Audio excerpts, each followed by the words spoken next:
So mechanical properties of fluids, इस chapter में हमको पढ़ना है।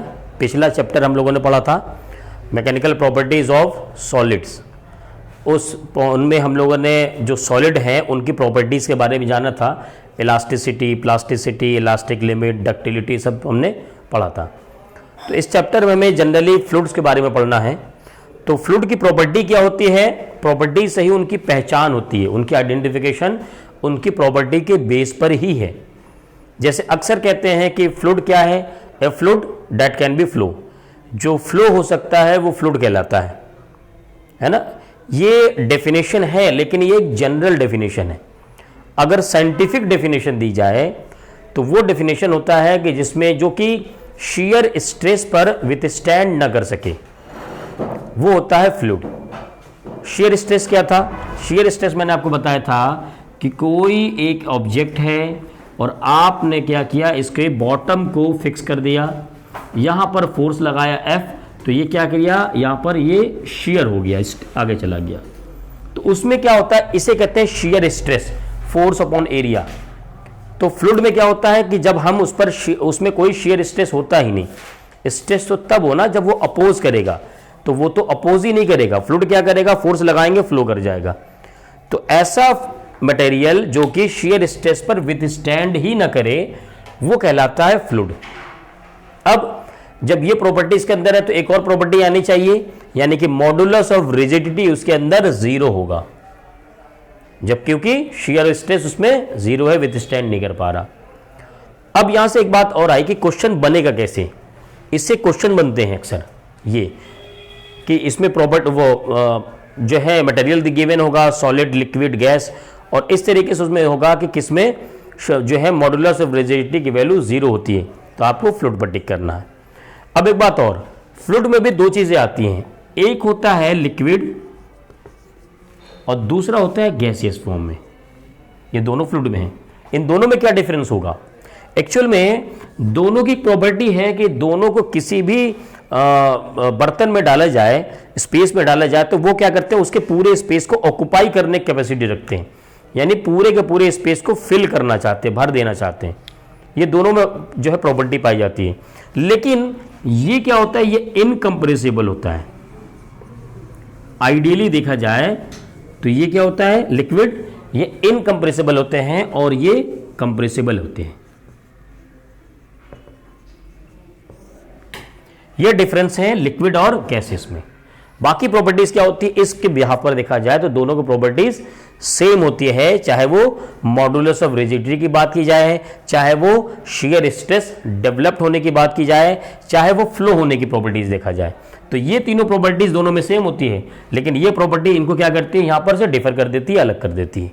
ठीक है, चलिए इसको नोट कर लीजिए। इसके बाद हम लोग आगे बढ़ते हैं, कुछ और चीजें पढ़ते हैं इसमें।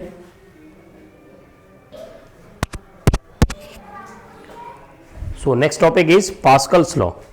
बहुत ही ज़्यादा इंपॉर्टेंट ये लॉ है, और बिना इस लॉ के पूरा फ्लूइड पढ़ा ही नहीं जाता। एक्चुअल में आज के बहुत सारे अप्लायंसेस जो हैं वो इसी बेस पर काम करते हैं, इसी प्रिंसिपल पर, है ना। तो इसको समझना बहुत ज़्यादा ज़रूरी है ना। इसको बहुत ध्यान से समझिएगा, इसको मैं समझाने जा रहा हूँ, ध्यान दीजिए भाई। पास्कल्स लॉ की ये जो डेफिनेशन है वो कई तरीके के लैंग्वेज के फॉर्म में गिवन है। आपको एक बार समझ लीजिए है क्या चीज़। कह रहा है the pressure in a fluid at rest is same at all points if we ignore gravity. ये कहने का मतलब ये है कि अगर किसी कंटेनर में फ्लूइड भर दिया जाए और इस पर प्रेशर की बात की जाए, तो इसमें क्या होता है, प्रेशर सब जगह सेम होता है। यहां पर भी प्रेशर सेम होगा, यहां पर प्रेशर सेम होगा, यहां पर होगा, इवन कि यहां पर भी अंदर भी प्रेशर सेम होगा। कब इफ वी इग्नोर ग्रेविटी। मैं आपको प्रूफ करके भी दिखाऊंगा आगे, इस टॉपिक का एप्लीकेशन पढ़ाने के बाद मैं प्रूफ करके दिखाऊंगा कि ग्रेविटी इग्नोर करते ही हम प्रूफ कर पाएंगे। सिंपल सा लैंग्वेज है इनका, है भाई प्रेशर फ्लूइड में हर जगह इक्वल होगा। अब इसका एप्लीकेशन कहां आता है ना, आखिर हम इसे अप्लाई कहां कर पाते हैं उसको देखिए। एक्चुअल में इसको अप्लाई करते हैं हम हाइड्रोलिक लिफ्ट में और हाइड्रोलिक ब्रेक में। आइए हाइड्रोलिक लिफ्ट की बात करते हैं। हाइड्रोलिक लिफ्ट क्या होता है, कैसे काम करता है समझिएगा। मान लीजिए एक कंटेनर बनाते हैं और मैंने यहाँ पर ये छोटा सा बनाया, ये तो ये एक ओपनिंग है और यहाँ पर एक ओपनिंग है। यहाँ पर हम भर दे रहे हैं पूरा लिक्विड फ्लूइड, पूरा लिक्विड हमने भर दिया। जाहिर सी बात है फिल करके जो लेवल यहाँ रहेगा वही लेवल यहाँ रहेगा, जो लेवल यहाँ रहेगा वही लेवल यहाँ रहेगा, और पूरा लिक्विड फ्लूइड यहाँ पर भरा हुआ है। इसका एरिया जो है इस वाले ओपनिंग का वो कैपिटल ए है और इस वाले ओपनिंग का कैपिटल एरिया जो है स्मॉल ए है। क्लियर। यहां पर हमने क्या किया कि मैं इस पर एक पिस्टन रख दे रहा हूं, एक लोड रख दे रहा हूं जो पानी पे रखा जाएगा, और यहां पर एक लोड रख देंगे। तो यहां पर जो लोड रखा जा रहा है, लोड वो एक फोर्स लगा रहा है स्मॉल एफ, और यहां पर जो लोड रखा जा रहा है वो लगा रहा है फोर्स एफ। आप किसी किसी बुक में ऊपर दिखाया जाएगा, नीचे दिखाइए ऊपर दिखाइए, क्योंकि दोनों तो इक्वल होंगे ना, इसलिए दोनों का डायरेक्शन सेम है।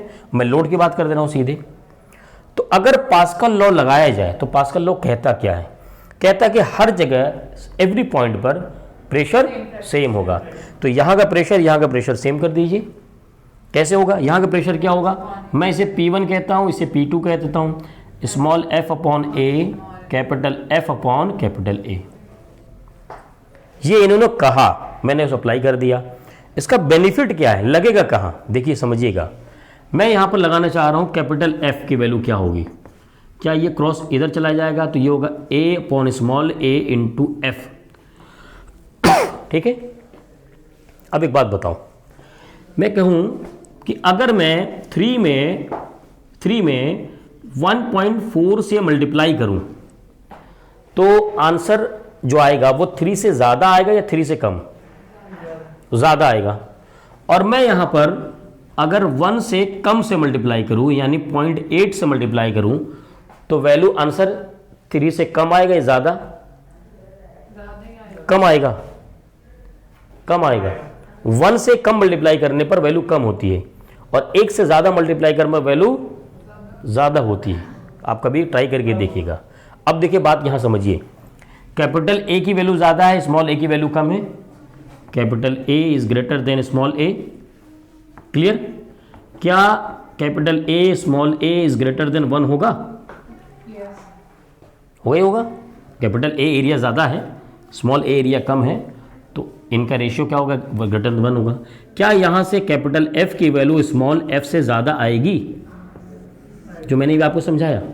जब ये इसकी वैल्यू 1 से ज़्यादा है तो जो रिजल्टेंट आएगा capital F is greater than small F. ठीक है। अच्छा, ये कितना ज़्यादा होता जाएगा, जितना एरिया में डिफरेंस होगा उतना ही ज़्यादा तो रेशियो होगा।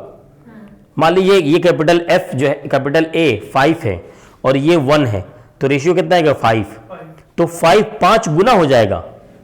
कैपिटल एफ की वैल्यू स्मॉल एफ से 5 गुना हो जाएगी। इसका मतलब समझ रहे हैं आप, यहां पर मैं फोर्स लगा रहा हूं, ये फोर्स मैं लगा रहा हूं और यहां पर कुछ सामान रखा है, बहुत हैवी लोड, उस लोड को मुझे पिक उठाना है, तो उसका लोड कितना है कैपिटल एफ। मैं छोटा सा फोर्स लगाऊंगा, बड़े से लोड को उठा दूंगा मैं। Pressure same. मैं तो छोटा सा फोर्स लगाऊंगा ना, स्मॉल एफ तो कम वैल्यू है और एफ की वैल्यू क्या है, बड़ी वैल्यू है। मैं छोटा सा फोर्स लगा करके एक बड़ी फोर्स को क्या कर सकता हूं, मैं लिफ्ट कर सकता हूं। तो जो हाइड्रोलिक लिफ्ट होते हैं, जैसे ट्रक पंक्चर हो गई, अब टायर बदलना है इसका, तो उसे लिफ्ट करना पड़ेगा। ट्रक लोडेड है पूरा, कैसे उठाया जाएगा, छोटा सा हाइड्रोलिक लिफ्ट आता है, नीचे लगाते हैं और पैर से ऐसे ऐसे करके या ऐसे करके रिवील करके क्या करते हैं, हाइड्रोलिक लिफ्ट होता है, धीरे धीरे करके क्या करते हैं, लिफ्ट कर देते हैं उसे, है ना। तो हाइड्रोलिक लिफ्ट का ये बहुत बड़ा एप्लीकेशन है। दूसरा आता है हाइड्रोलिक ब्रेक। भाई ट्रक में पहले ब्रेक लगाना ट्रैक्टर में बहुत पहलवान आदमी काम हुआ करता था, क्योंकि इतनी बड़ी गाड़ी, जितनी बड़ी गाड़ी उतना ज्यादा मोमेंटम, मास इनटू वेलोसिटी, मास ज्यादा है, वेलोसिटी ज्यादा है, तो क्या होगा, मोमेंटम ज्यादा है, उसको रोकने के लिए फोर्स भी तो ज्यादा लगाना पड़ेगा। उस ज्यादा फोर्स को कैसे आप छोटे से अप्लाई कर सकते हैं, एक छोटा सा पतला सा आदमी कैसे रोकेगा उसे, छोटा सा फोर्स लगा करके हाइड्रोलिक ब्रेक बनाया गया, पास्कल्स लॉ को अप्लाई किया गया और वहां पर हाइड्रोलिक ब्रेक बना करके उसे रोक दिया गया। क्लियर बात समझ में आ गई होगी। इसको नोट कीजिए, इसके बाद हम लोग इसके न्यूमेरिकल लगा लेते हैं।